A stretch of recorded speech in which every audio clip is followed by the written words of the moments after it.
1978 সালের 31শে আগস্ট এই ছবিগুলো ভারতের একটি বহুল প্রচলিত ম্যাগাজিনে ছাপানো হয়েছিল। এখানে তো কিছুই বোঝা যাচ্ছে না, তবে আপনাদেরকে বলে দিই যে এগুলো আসলে একজন পুরুষ ও এক মহিলার ঘনিষ্ঠ মুহূর্তের ছবি। আজ থেকে 47 বছর আগের এই ঘটনাটি ভারতের ইতিহাসের প্রথম স্ক্যান্ডেল হিসেবে পরিচিত। বিষয়টা অনেকের কাছেই অশোভনীয় মনে হতে পারে, কিন্তু ব্যাপার হচ্ছে এই কাণ্ডটি যদি না ঘটতো তাহলে আজকে আমাদের দেশের অবস্থাটা অন্যরকম হতো। সোজা করে বলতে গেলে এই কেলেঙ্কারিটা ভারতের রাজনীতির ভবিষ্যৎটাই পাল্টে দিয়েছিল। তো কি সেই ঘটনা, চলুন সেটা বিস্তারিতভাবে জেনে নিই আজকের এই ভিডিওতে। সবার আগে ছবিতে দেখুন ইন্দিরা গান্ধীর পাশে এই যে ব্যক্তিটি রয়েছেন, এনার নাম বাবু জগজীবন রাম। সেই জওহরলাল নেহরুর আমল থেকে আজ পর্যন্ত যে কজন পলিটিশিয়ানের নাম শ্রদ্ধার সাথে নেওয়া হয়, বাবু জগজীবন রাম হলেন তাদের মধ্যে একজন। এই দলিত কংগ্রেস নেতা 1936 থেকে 86 পর্যন্ত টানা 50 বছর পার্লামেন্টের সদস্য ছিলেন। এছাড়া 1946 থেকে 74 সাল পর্যন্ত টানা 28 বছর কেন্দ্রীয় মন্ত্রী ছিলেন। আজ পর্যন্ত ভারতের কোনো সাংসদ এই দুটি রেকর্ড ভাঙতে পারেনি। 1971 সালে পাকিস্তান ভেঙে স্বাধীন বাংলাদেশ গঠনের সময় বাবু জগজীবন রামই ভারতের প্রতিরক্ষা মন্ত্রী ছিলেন। কিন্তু 1975 সালে ইন্দিরা গান্ধী দেশে এমার্জেন্সি জারি করলে বাবু জগজীবন রাম অসন্তুষ্ট হন এবং কংগ্রেস পার্টি পরিত্যাগ করেন। এবারে ইন্দিরা গান্ধীর পাশে এই যে ব্যক্তিটিকে দেখছেন, ইনি হলেন চৌধুরী চরণ সিং। উত্তরপ্রদেশের দুবারের মুখ্যমন্ত্রী চরণ সিং 1967 সালে কংগ্রেস ত্যাগ করেন এবং ভারতীয় ক্রান্তি দল নামের একটি নতুন পার্টি গঠন করেন। এবারে ইন্দিরা গান্ধীর পাশের এই মানুষটিকে দেখুন, ইনি হলেন মোরারজি দেশাই। 1966 সালে লাল বাহাদুর শাস্ত্রীর মৃত্যুর পর ইনি প্রধানমন্ত্রী হতে চেয়েছিলেন, কিন্তু সংসদের ভোটাভুটিতে ইন্দিরা গান্ধীর কাছে ইনি হেরে যান। ফলে প্রধানমন্ত্রী হয়ে যান ইন্দিরা গান্ধী। তবে মোরারজি দেশাইকে উপপ্রধানমন্ত্রী করা হয়, সেই সঙ্গে অর্থ মন্ত্রকের দায়িত্বটাও তাঁকেই দেওয়া হয়। ইন্দিরা গান্ধীর এই কার্যকালে তাঁর সরকার একটি গুরুত্বপূর্ণ কাজ করেছিল, সেটা হচ্ছে ব্যাংক রাষ্ট্রীয়করণ। সে সময় ভারতের বেশিরভাগ ব্যাংক বেসরকারি মালিকানাধীন ছিল, যেগুলো প্রধানত শহর কেন্দ্রিক ধনী লোকেদের স্বার্থে কাজ করত। তাই গ্রামীণ অঞ্চলের নিম্নবিত্ত মানুষদের কাছে ব্যাংকিং পরিষেবা পৌঁছে দেওয়ার জন্য ইন্দিরা গান্ধী এই সিদ্ধান্তটা নিয়েছিলেন। কিন্তু স্বয়ং অর্থমন্ত্রী তাঁর এই নীতির বিরোধিতা করেন, যে কারণে ইন্দিরা গান্ধী মোরারজি দেশাইকে অর্থমন্ত্রীর পদ থেকে সরিয়ে দেন। এরপর মোরারজি দেশাই কি করেন, তিনি কংগ্রেস পার্টি থেকেই পদত্যাগ করে দেন। সে যাই হোক, 1971 লোকসভা ভোটে ইন্দিরা গান্ধী বিপুল ভোটে জয়লাভ করে দ্বিতীয়বারের জন্য প্রধানমন্ত্রী হন। তার এই টার্মে তিনি দেশে এমার্জেন্সি নিয়ে এসেছিলেন। সে সময় অন্যান্য নেতাদের সঙ্গে মোরারজি দেশাইকেও জেলে পাঠিয়ে দেওয়া হয়। প্রায় 2 বছর এমার্জেন্সি চলার পর 1977 সালের 18 জানুয়ারি ইন্দিরা গান্ধী এমার্জেন্সি তুলে দেন। সঙ্গে সঙ্গে লোকসভা ভোটের জন্য তৈরি হয় গোটা দেশ। এইবার সমস্ত বিরোধী দলগুলি ইন্দিরা গান্ধীর স্বৈরাচারী নীতির বিরুদ্ধে একজোট হয়। বিরোধী দলগুলিকে এক কাট্টা করতে সে সময় জয়প্রকাশ নারায়ণ নামের এক সমাজকর্মী গুরুত্বপূর্ণ ভূমিকা পালন করেছিলেন। তারা ঠিক করে এই ভোটে সব বিরোধী দলগুলি একসঙ্গে লড়াই করবে। নতুন এই জোটের নাম রাখা হয় জনতা পার্টি। মোরারজি দেশাই হন জনতা পার্টির চেয়ারম্যান। 77-এর এই লোকসভা নির্বাচনে ইন্দিরা গান্ধীর ভরাডুবি হয়। কংগ্রেস পায় মাত্র 189টা সিট, অপরদিকে জনতা পার্টি পায় 345টা সিট। স্বাভাবিকভাবেই কেন্দ্রে জনতা পার্টির সরকার তৈরি হয়। এবারে এই সরকারের প্রধানমন্ত্রী কে হবে তা নিয়ে বিতর্ক দেখা দেয়। বাবু জগজীবন রাম, চৌধুরী চরণ সিং, মোরারজি দেশাই, যাদের কথা একটু আগেই বললাম, এনারা তিনজনেই প্রধানমন্ত্রী পদের দাবিদার ছিলেন। কিন্তু ব্যাপার হচ্ছে এনারা কেউই একে অপরকে সহ্য করতে পারতেন না।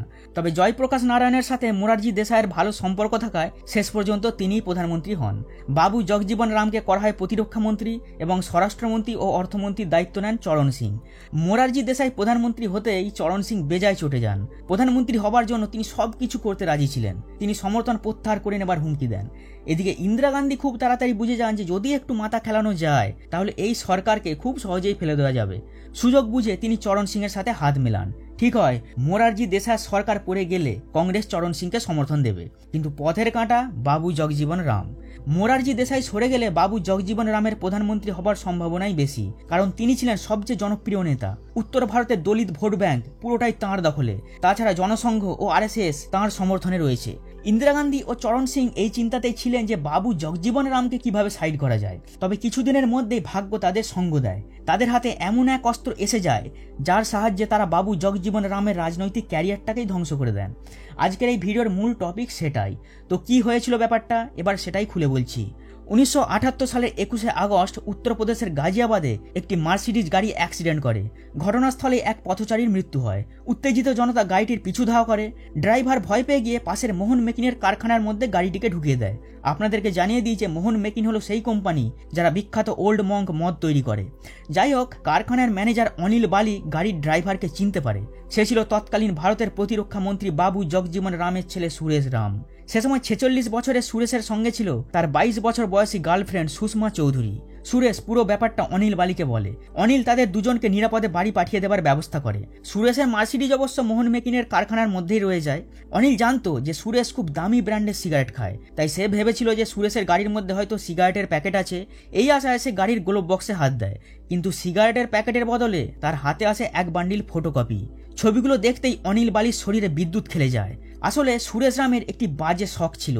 সে যখন তার বান্ধবীর সাথে শারীরিক সম্পর্কে লিপ্ত হতো তখন সেই মুহূর্তগুলোর ছবি একটি পোলারাইড ক্যামেরার সাহায্যে তুলে রাখত।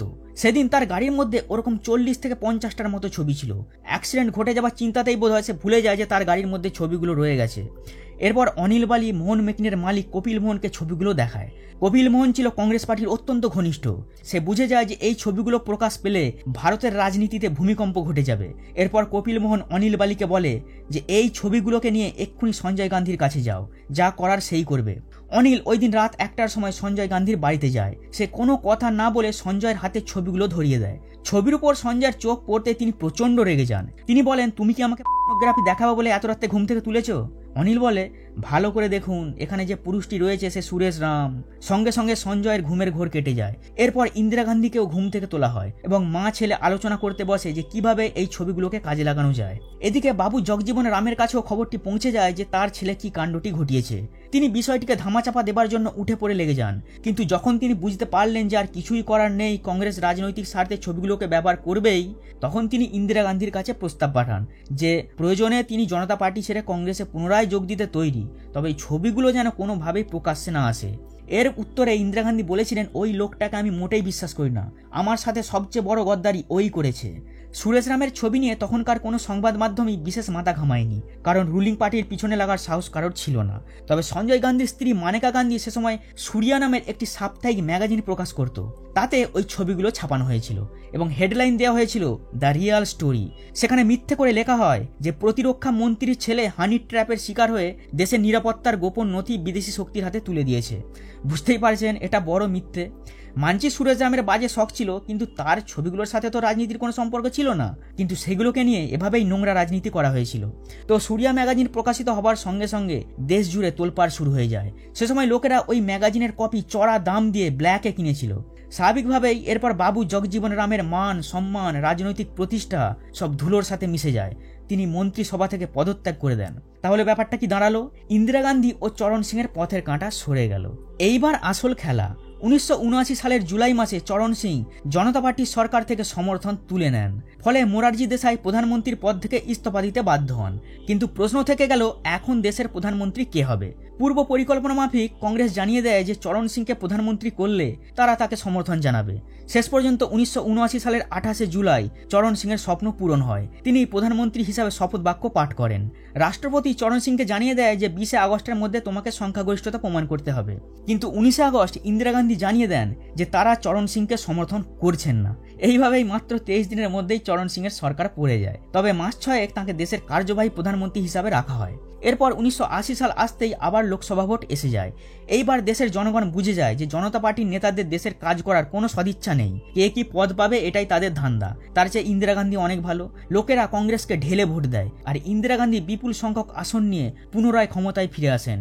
এইবার আপনিই বলুন, যদি সুরেশ রামের কাণ্ডটা না ঘটতো, যদি ইন্দিরা গান্ধী এই চালটা না চালতেন, তাহলে কি তিনি আবার প্রধানমন্ত্রী হতে পারতেন? হয়তো পারতেন, তবে টাইম লাগতো। কিন্তু 2 বছরের মধ্যে কি তিনি জনতা পার্টির সরকারকে ফেলতে পারতেন? কমেন্টে আপনার রায় অবশ্যই লিখে জানাবেন। ধন্যবাদ।